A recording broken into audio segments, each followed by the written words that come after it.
Assalamualaikum warahmatullahi wabarakatuh. Baik, kita lanjutkan pembelajaran kita untuk pembelajaran daring, yaitu kita masuk ke KD 33, yaitu tentang penjumlahan vektor sebidang.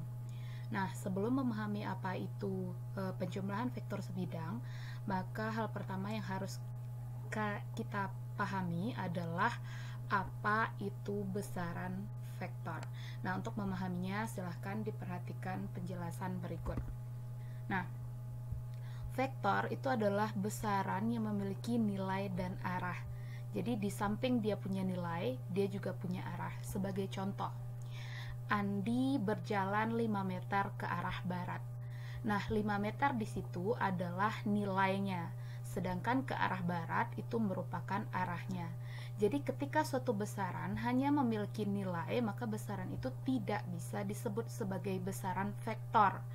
Jadi ketika suatu besaran hanya memiliki nilai, itu namanya besaran skalar. Sebagai contoh, Andi berjalan sejauh 5 meter, atau jarak tempuh perjalanan Andi adalah 5 meter. Maka jarak di sini adalah besaran skalar karena kita tidak tahu dia bergeraknya ke kanan, ke kiri, ke depan atau ke belakang. Nah, contoh lain dari besaran vektor itu adalah percepatan. Nah, contohnya percepatan gravitasi bumi. Percepatan gravitasi bumi itu nilainya 9,8 meter per sekon kuadrat dan arahnya selalu mengarah ke pusat bumi. Nah, bagaimana dengan massa? Apakah massa punya arah? Tidak, massa itu hanya mempunyai nilai. Berarti massa bukan besaran vektor. Nah, besaran vektor ini biasanya ditunjukkan oleh tanda panah. Tanda panah di sini memiliki dua bagian. Yang pertama bagian ujung, kemudian yang bagian ada anak panahnya itu disebut dengan bagian pangkal. Nah, ini kalau ada tanda seperti ini berarti menunjukkan besaran tersebut adalah besaran vektor. Nah, di sini anak panah memiliki panjang. Nah, panjang anak panah di sini menyatakan nilai vektornya atau besar vektornya. Nah, kemudian arahnya, kebetulan di sini anak panahnya mengarah ke kanan, maka arah anak panah ini menyatakan arah vektornya. Nah, vektor biasanya disimbolkan dengan huruf yang diberi tanda panah di atasnya. Contohnya huruf A kecil, A besar, OA, dan sebagainya. Ini terserah. Nah, juga bisa disimbolkan dengan mencetak tebal huruf yang menyatakan vektor. Nah, tapi biasanya vektor itu disimbolkan dengan huruf yang diberi anak panah di atasnya. Nah, contohnya seperti ini. Di sini ada vektor A sama dengan 50 satuan. Nah, satuannya kita tidak tahu entah meter, entah sentimeter, yang penting satuannya 50. Nah, 50 di sini ini menyatakan nilai vektor A. Jadi, panjang anak panah ini menyatakan nilainya yaitu sebesar 50. Nah, anak panahnya mengarah ke kanan atau ke timur, berarti ini adalah arahnya. Jadi besarnya 50 satuan, arahnya ke kanan.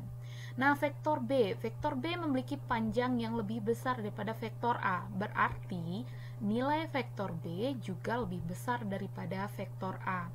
Nah, vektor A dan vektor B ternyata mengarah ke arah yang sama, yaitu ke arah kanan. Berarti vektor B nilainya 100, arahnya ke kanan. Kemudian vektor C mengarah ke kiri atau ke barat dengan besarnya 75 satuan. Nah, ketika dua buah vektor menunjuk ke arah yang sama, maka bisa dikatakan bahwa vektor tersebut searah. Sedangkan ketika arahnya berlawanan, maka bisa disebut dengan berlawanan arah. Maka vektor A searah dengan vektor B, berlawanan arah dengan vektor C. Nah, bagaimana ketika suatu vektor itu membentuk sudut tertentu terhadap sumbu? Nah, misalnya kita menguraikan sumbu itu pada sumbu X yang mendatar dan sumbu Y pada garis tegak.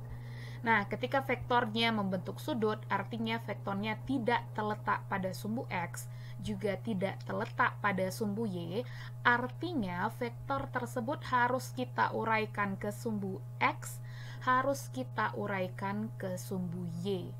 Nah, apabila vektornya menyatakan misalnya nilainya dinyatakan dengan V, maka pada sumbu X apakah nilainya sebesar V? Mari kita bahas.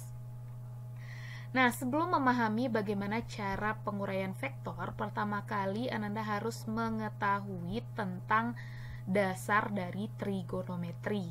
Nah, jadi trigonometri itu ada sin, cos, dan tangen untuk dasarnya ya. Nah, jadi sin ini bisa kita cari dengan, nah sebelumnya misalnya kita punya satu segitiga, kemudian ada garis tegak kita simbolkan dengan Y, kemudian garis yang berada di samping kita simbolkan dengan X, kemudian ada sisi miringnya. Nah, X ini kita katakan berada di samping sudutnya. Jadi ingat, garis mendatar yang berada di dekat sudut itu dikatakan dengan garisnya berada di samping sudut. Sementara garis yang jauh dari sudut atau berada tepat di hadapan sudut itu namanya bagian depan. Nah, untuk mencari nilai sin itu bisa kita dapatkan dengan membagi sisi depan dan sisi miring. Nah, karena sudutnya berada di dekat sumbu X, otomatis bagian depannya adalah sumbu Y. Nah, pertanyaannya sekarang, apakah selalu Y menjadi sin dan X menjadi cos? Jawabannya tidak. Jadi tergantung dari posisi sudutnya. Ketika sudutnya misalnya berada di bagian sini yang Ibu tandai, berarti Y itu adalah cos, bukan sin. Nah, coba perhatikan. Sin theta itu depan per miring, sin demi. Nah, bagian depan dari sudut adalah Y. Berarti depannya Y, miringnya adalah sisi miring. Nah, kalau cos itu merupakan perbandingan antara panjang sisi samping dan sisi miring. Jadi X per miring. Nah, ada satu lagi namanya tangen. Nah, tangen di sini adalah perbandingan antara depan dan samping. Untuk lebih jelasnya, silakan diperhatikan gambar di bawah. Ketika suatu vektor V itu miring membentuk sudut theta terhadap sumbu X, maka kita harus proyeksikan atau harus kita uraikan dulu ke sumbu X dan ke sumbu Y. Nah, sudut theta itu kebetulan berada di samping Vx. Nah, coba perhatikan, theta di sini berada tepat di samping vektor Vx. Nah, sekarang pertanyaannya, Vy ini posisinya di mana? Kalau Vy kita pindahkan ke garis putus-putus yang berada di depan sudut theta, maka panjangnya persis sama. Nah, berarti untuk sin bisa kita cari dengan menggunakan perbandingan sisi depan dan sisi miring. Meskipun Vy ini tidak tepat berada di depan sudut theta, maka Vy ini bisa sama dengan Vy ini bisa sama dengan garis yang berada di depan sudut theta. Nah, jadi begini. Theta di sini akan sama nilainya dengan theta di bagian yang Ibu tunjuk. Nah, ketika tetanya kita pindahkan ke bagian atas, ke bagian yang Ibu tunjuk di sini, maka Vy-nya berfungsi sebagai sisi depan. Jadi itu sama saja. Nah, jadi sin theta sama dengan depan per miring. Depan adalah garis putus-putus yang sama panjangnya dengan Vy, maka bisa kita buat sebagai Vy. Kemudian miringnya adalah V, berarti sin theta sama dengan Vy per V. Nah, tapi harus diingat, ini hanya berlaku untuk sudut siku-siku ya. Kalau kita kali silang sin theta dengan V, maka sin theta dikali V sama dengan Vy. Kita putar Vy ke kiri, maksudnya kita pindahkan Vy ke kiri, maka Vy sama dengan V sin theta, ruasnya diganti. Nah, bagaimana dengan cos? Cos samping per miring. Ternyata vektor yang tepat berada di samping sudut theta itu adalah Vx. Maka sampingnya adalah Vx, miringnya tetap V. V dikali silang dengan cos, jadinya cos theta dikali V sama dengan Vx. Kita ganti ruasnya, Vx sama dengan V cos theta. Karena vektor V dikali cos theta juga sama dengan cos theta dikali V. Jadi ini hanya dibalikkan. Nah, kemudian untuk mencari nilai V ini akan sama hasilnya nanti dengan akar dari Vx kuadrat ditambah Vy kuadrat. Jadi besarnya vektor V, besarnya bukan arahnya, karena di sini kan tidak ada lagi tanda panahnya. Berarti ini menyatakan nilainya saja akan sama dengan vektor X dikuadratkan ditambah vektor Y kuadrat. Nah, vektor V ini kalau misalkan kita mencari arahnya, nah arahnya ini kita hitung dengan menggunakan tangen. Jadi tangen theta sama dengan Vy per Vx. Arah vektor ini adalah sudut yang dibentuk antara vektor dan sumbu X positif. Dan harus memperhatikan tanda Vx dan Vy yang akan menentukan letak kuadran pada sudut sistem koordinat. Nah, apalagi ini yang sistem koordinat. Coba perhatikan. Di sini ada sumbu Y, kemudian di sini ada sumbu X, kemudian kita letakkan satu lingkaran penuh. Satu lingkaran penuh ini kita bagi menjadi 4 bagian, yaitu bagian 1, bagian 2, bagian 3, dan bagian 4. Nah, ketika Vx berada di bagian kanan, maka tandanya positif, dan ketika Vy berada di bagian atas, maka tandanya positif. Nah, jadi ketika Vx berada di kiri nilainya negatif, ketika Vy atau sumbu Y berada di bawah itu tandanya negatif. Ingat, kanan dan atas positif, kiri dan bawah simbolnya negatif. Nah, jadi bagian daerah pertama itu disebut dengan kuadran 1, yaitu sudutnya dari 0 sampai 90. Bagian dari 90 sampai 180 itu disebut dengan kuadran 2. 180 sampai 270 itu disebut dengan kuadran 3. Sedangkan dari sudut 270 sampai 360 itu disebut dengan kuadran 4. Nah, ingat bahwa satu lingkaran ini sudutnya adalah 360 derajat. Jadi, ketika Vx-nya positif, Vy-nya positif, maka garis tersebut berada di kuadran 1. Nah, ketika Vx-nya negatif, Vy-nya positif, Vx negatif, Vy-nya positif, maka dia berada di kuadran 2. Nah, bagaimana ketika keduanya negatif? Vx-nya negatif, Vy-nya juga negatif, berarti dia berada pada kuadran 3. Sedangkan ketika Vx-nya positif, Vy-nya negatif, maka dia berada pada kuadran 4. Nah, untuk arah vektor di sini tetap kita masukkan Vy per Vx, namun harus dilihat tanda Vy dan Vx-nya. Nah, misalnya kita sudah dapat tangen tetanya, misalnya nilai tetanya kita dapat 30 derajat. Nah, 30 derajat itu ternyata Vy-nya bernilai negatif, kemudian Vx-nya bernilai positif. Nah, misalnya begini, misalnya kita dapat Vy-nya bernilai negatif, Vx-nya juga bernilai positif.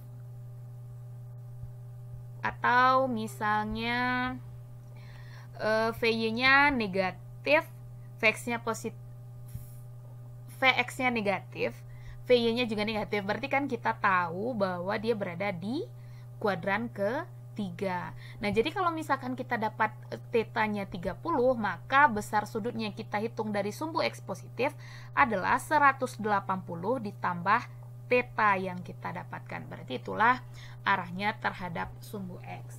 Nah, untuk lebih mudah memahami penguraian vektor, harus diingat rumus sin, nilai sin, cos, dan tangen pada sudut-sudut istimewa. Nah, sudut istimewa ini ada 0, 30, 37, 45, 54, 60, dan 90. Nah, untuk mengingatnya sangat mudah, 0, setengah. Yang 37 sama 54 ditinggalkan dulu, fokusnya pada 0, 30, 45. 0, setengah, setengah akar 2, setengah akar 3, setengah akar 4. Nah, akar 4 itu kan 2, setengah dari 2, 1. Untuk cos itu kebalikan dari sin, 1, setengah akar 3, 0,8.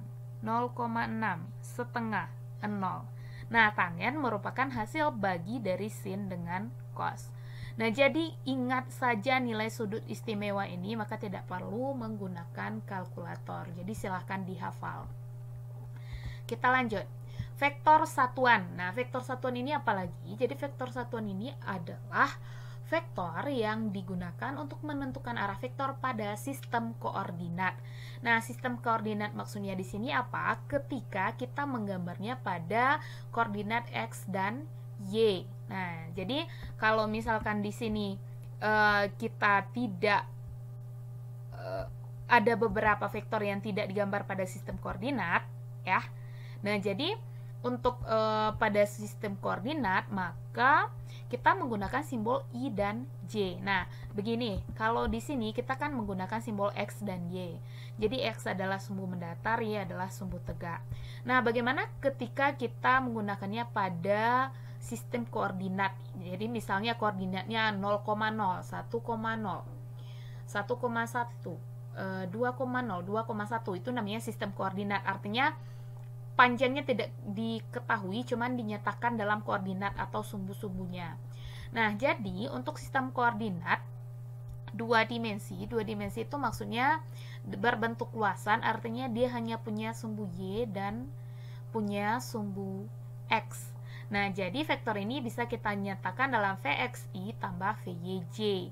Nah, I ini menyatakan arah sumbu X, I topi, sedangkan J topi ini menyatakan arah sumbu Y. Nah, secara umum penulisan vektor satuan adalah R sama dengan XI tambah YJ. Nah, R di sini adalah sisi miring, X sumbu X, sedangkan Y adalah sumbu Y. Nah, untuk lebih jelasnya silakan diperhatikan contoh berikut. Nah, contoh. Di sini vektor F2. Nah, kita diminta untuk menggambarkan vektor F2 itu bagaimana caranya. Ini vektor F1, ini vektor F2.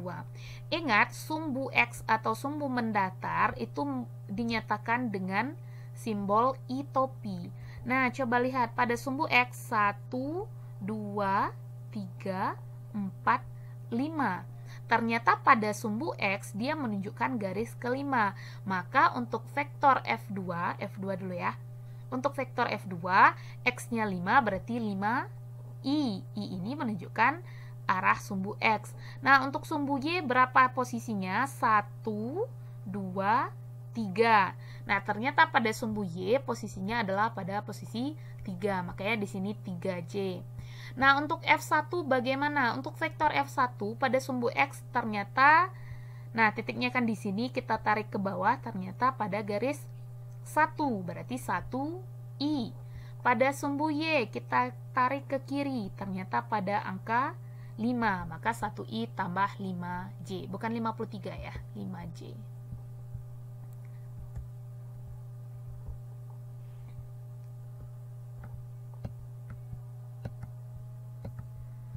lima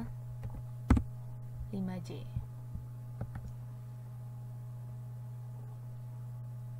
Nah, bagaimana dengan vektor resultan? Nah, vektor resultan ini adalah merupakan penggabungan atau penjumlahan antara vektor 1 dan vektor 2. Nah, kalau misal kita gabungkan vektor 1 dengan vektor 2 atau kita tambahkan, maka kita dapat koordinatnya adalah jumlah dari X dan jumlah dari J. Nah, jumlah dari X 1 tambah 5, 6I, sedangkan untuk J-nya 8J. Berarti koordinatnya pada titik X untuk pada titik 6 pada sumbu X dan pada titik 8 pada sumbu Y. Nah, dari mana kita tahu bahwa arahnya seperti ini? Itu akan kita pelajari pada pertemuan minggu depan ya. Lanjut, contohnya lagi. Nah, misalnya kita punya 3 buah vektor, yaitu vektor F1, vektor F2, dan vektor F3. Vektor F1 membentuk sudut 45 derajat terhadap sumbu X, vektor F2 membentuk sudut 60 derajat terhadap sumbu X, dan vektor F3 membentuk sudut 30 derajat terhadap sumbu X. Nah, bagaimana cara menguraikannya? Silahkan diperhatikan. Jadi uraikan vektor tersebut dan gambarkan penguraiannya. Bagaimana cara penguraiannya? Nah, yang pertama F1. Nah, jadi ingat ketika garisnya berada di samping sudut itu pasti cos, dan yang tidak berada di samping sudut itu pasti sin. Nah, silakan diperhatikan. F1 kalau kita proyeksikan ke sumbu X atau kita jatuhkan, berarti di sini dia. Berarti ini adalah F1X. Nah, kemudian F1 ini juga bisa kita uraikan ke sumbu Y. Nah, sebelumnya kita harus tahu dulu F1X, karena dia tepat berada di samping sudut, maka F1 adalah cos ya. Jadi F1X sama dengan F1 cos 45. F1 nilainya 6 Newton. Kemudian cos 45 setengah akar 2. 6 kali setengah akar 2 adalah 3 akar 2. Nah, kemudian sumbu F1 juga bisa kita proyeksikan ke sumbu Y. Nah, karena di samping sudut adalah sumbu X, otomatis sumbu Y-nya berada di depan sudut. Depan berarti sin. Nah, berarti F1Y sama dengan F1 sin 45 sama dengan nilai F1-nya 6 Newton. Sin 45 setengah akar 2, kita dapat hasilnya 3 akar 2. Nah, bagaimana dengan F2?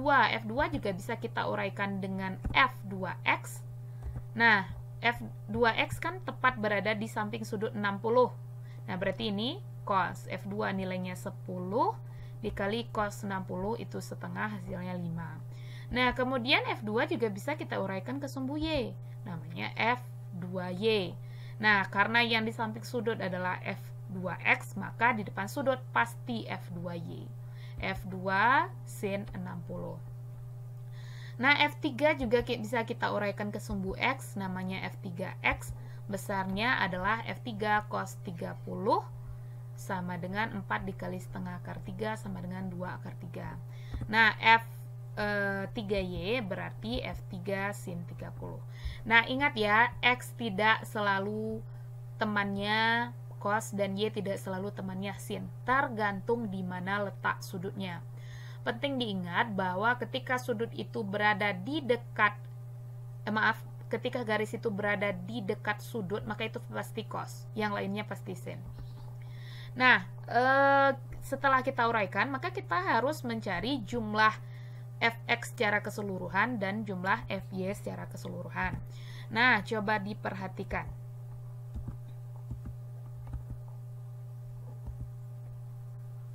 Oke.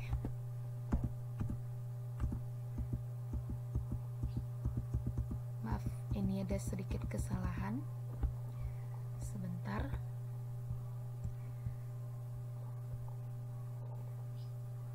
Nah, ini sepertinya tidak terbaca di slide-nya. Nah, jadi F1X ini kan arahnya ke kanan, berarti tandanya positif, ya. Kita ingat tadi bahwa ketika X-nya mengarah ke kanan, maka nilainya positif.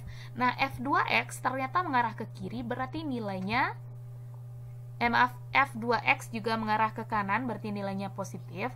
Sedangkan F3X mengarahnya ke kiri, berarti nilainya negatif. Nah, jadi 2 akar 3 ini merupakan nilainya, negatifnya merupakan arahnya. Nah, kalau kita jumlahkan gaya-gaya yang bekerja pada sumbu X secara keseluruhan, maka tinggal kita masukkan tandanya. 3 akar 2 positif, 5 positif, 2 akar 3 negatif, maka di sini ada tanda kurang. Nah, begitupun dengan sumbu Y. F1Y arahnya ke atas, berarti positif. F2Y arahnya ke bawah, berarti negatif. F3Y arahnya ke bawah, berarti juga negatif. Maka jumlah total pada sumbu Y, ini sigma ya bacanya. Jumlah total pada sumbu Y sama dengan, tinggal kita jumlahkan, F1Y tandanya positif 3 akar 2, F2Y arahnya ke bawah negatif, sedangkan F3Y juga arahnya ke bawah. Nah, berarti F3Y dan F2Y nilainya negatif.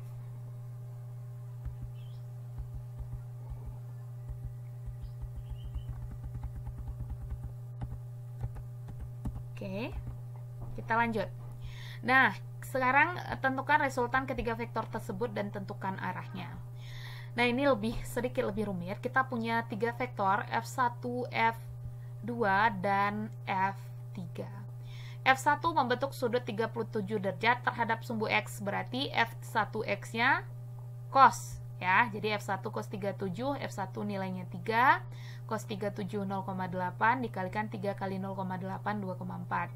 Nah, F2X ternyata arahnya ke kiri. Kalau arahnya ke kiri berarti negatif.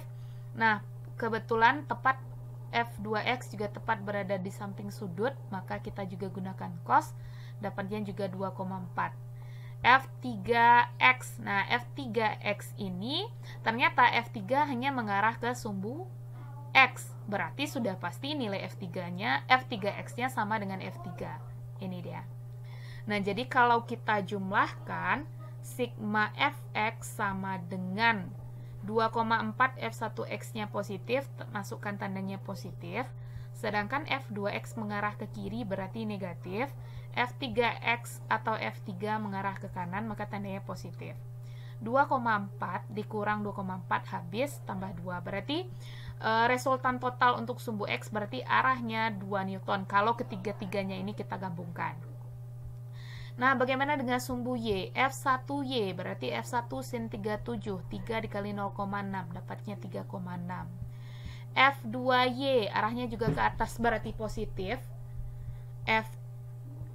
F2 sin 53, nilai F2-nya 4, sin 53 itu 0,8. Berarti 4 dikali 0,8 hasilnya 3,2. Nah, untuk yang F3 ini hanya mengarah ke sumbu X, tidak mengarah ke sumbu Y. Artinya, untuk F3, nilai F3Y-nya hasilnya adalah 0. Nah, jadi untuk total sumbu X dan sumbu Y, tinggal kita jumlahkan. Kita jumlahkan F1X, F2X, F3X beserta tandanya masing-masing. Nah, jadi F1X mengarah ke kanan berarti nilainya positif. F2X mengarah ke kiri nilainya negatif. F3X mengarah ke kanan nilainya positif, dapatnya 2 Newton. F1Y arahnya ke atas berarti positif. F2Y arahnya juga ke atas, dapatnya juga positif, sedangkan F3Y-nya 0 karena F3-nya hanya mengarah ke sumbu X. Nah, untuk penguraiannya sama seperti yang tadi. F1X berarti ini dia. F1Y ini dia. F2Y ke atas, F2X ke kiri. Nah, F3 tidak perlu kita uraikan karena dia sudah berada pada satu sumbu. Nah, setelah dijumlahkan ternyata Fx-nya 2 Newton dan Fy totalnya 4,8. Nah, untuk resultannya atau vektor gabungan dari ketiga vektor ini kita dapatkan dari penjumlahan sigma Fe kuadrat ditambah sigma Fy kuadrat, tinggal dimasukkan angkanya, ternyata dapatnya 5,2 Newton. Nah, kemudian arahnya tan theta sama dengan sigma Fy per sigma Fx, dapatnya 2,4. Nah, untuk mencari kenapa bisa jadi 67,4 derajat ini digunakan kalkulator ya. Nah, kita sudah tahu dapatnya 67,4. Fy yang kita dapatkan tadi kan hasilnya positif. Fx yang kita dapatkan hasilnya juga positif. Berarti arah resultan dari vektor yang kita dapatkan itu berada pada kuadran 1. Nah, kuadran 1 di sini. Nah, berapa sudutnya? 67,4 derajat terhadap sumbu X. Berarti kira-kira dari sumbu X ini ke garis yang merah ini sudutnya adalah 67,4 derajat. Nah, demikianlah pembelajaran kita pada hari ini. Materi ini memang sedikit butuh pemahaman ekstra. Nah, jadi kalau tidak paham, jangan segan-segan untuk bertanya. Pahami sampai benar-benar paham. Mungkin itu saja yang bisa Ibu sampaikan pada pertemuan kali ini. Terima kasih atas segala perhatiannya. Assalamualaikum warahmatullahi wabarakatuh. Oh ya, satu lagi, catatannya dikumpul minggu depan. Jadi setiap pertemuan itu selalu ada catatannya dikumpul seminggu setelah pembelajarannya, paling telat.